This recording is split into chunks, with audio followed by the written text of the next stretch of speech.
Welcome to Game Reviews and More, and I'm going to be your video bringer person type guy today. I have no idea what I'm on about. My name is OoberFuzz. I'm sure there'll be a link to me somewhere in the description. If you want to check out my channel, I post montages, commentaries of all different types of games, let's plays, edits, I make backgrounds, etc, etc. This is Halo Reach, and I'm playing team doubles with my friend Frenzy's HD. Just a small shout out there. And I'm going to be talking about strategies for winning at team doubles. And I'm going to put it into two parts. One would be weapon control, and there are three tips for weapon control really. One, what you see me doing here is that I picked up what's called the gravity hammer if you don't really play Halo. And the gravity hammer is a 1 to 2 hit kill depending on if they've just came out of armor lock, which is a weird glitch which I found out and it's kind of freaky. But you want to prioritize the power weapons. The power weapons being rockets, swords and hammers, shotguns and snipers, and essentially plasma grenades, because they're the most effective grenades. And another thing, you want to coordinate your DMR shot, and the thing that me and my friend Frenzy's HD actually have is called ineffective and effective. And I don't know if you guys have ever used this, but effective DMRs is when you're at a perfect range next to the enemy at the point where you don't have to spam the DMR shot, and you can just pulse fire it and wait for the crosshairs to zone down. And hold a minute, delightful. Oh god. And ineffective DMRs is where you're at a range where you feel the need that you have to spam your DMR shot in order to get the kill.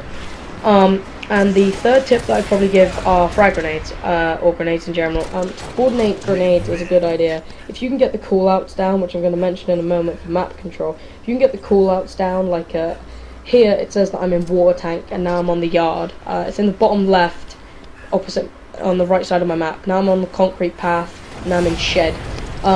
They're just the areas on the map that you can use, like, here's an example, like there's a dude at shed, or there's two guys at shed, effective DMRs, and to grenade into a certain call out area together is very effective. You can pick off 1 to 2 kills, especially in team doubles. That's very crucial, obviously. Now I'm going to talk about map control. Map control is it's only really split into two parts. One is actually about the weapons. One is knowing where the weapons are spawning, and knowing, and the second part would probably be knowing where the enemy are going to go by using callouts, and just determining where you think they're going to go, and estimating essentially. However, that can be very helpful. A few other things that help in team doubles are, like I've said, callouts. But another thing is just when playing something like arena doubles, you don't want to be. This is like kind of general knowledge advice, but if you're playing something like team doubles, you don't want to be playing with someone who's tired, or you don't want to be tired, and you don't want to be playing with someone who's hyperactive, like just drank coffee or something. I know that sounds weird, I know.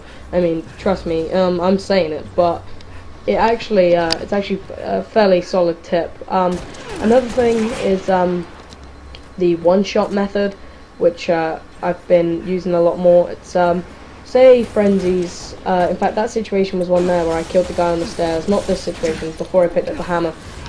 He had shot the dude 5 times in the chest, no, 4 times in the chest, and dropped his shields, which meant that if I had shot him, if he had been shot one more time in the head, it would have been an instant kill for the headshot, which makes him one shot. So in other words, one shot is if it only takes 1 bullet to kill you, then you're one shot, and if it takes 1 bullet to kill an enemy, you say where that enemy is and if they're one shot or not, and it's effective. Here I get hurt up by the grab hand, which is always delightful.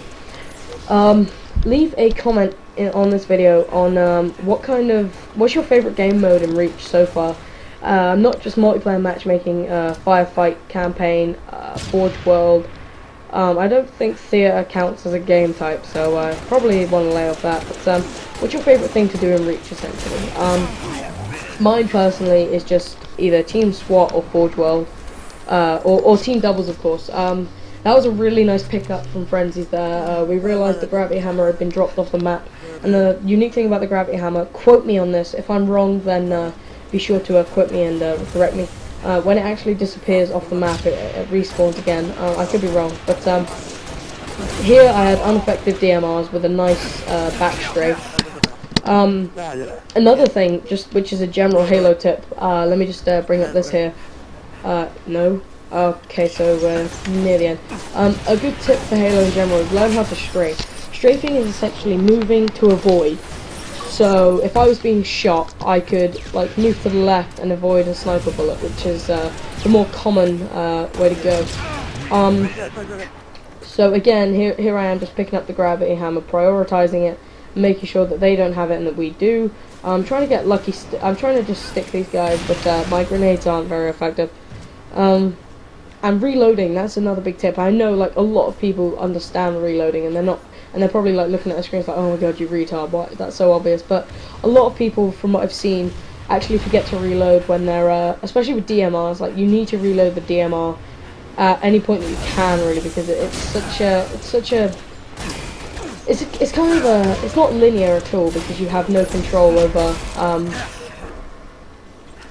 You don't choose how fast it fires that way for you, which is kind of an understatement, and that kind of sounds bad, I know.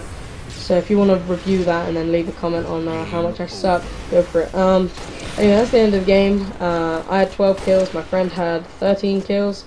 Thanks for watching, bye.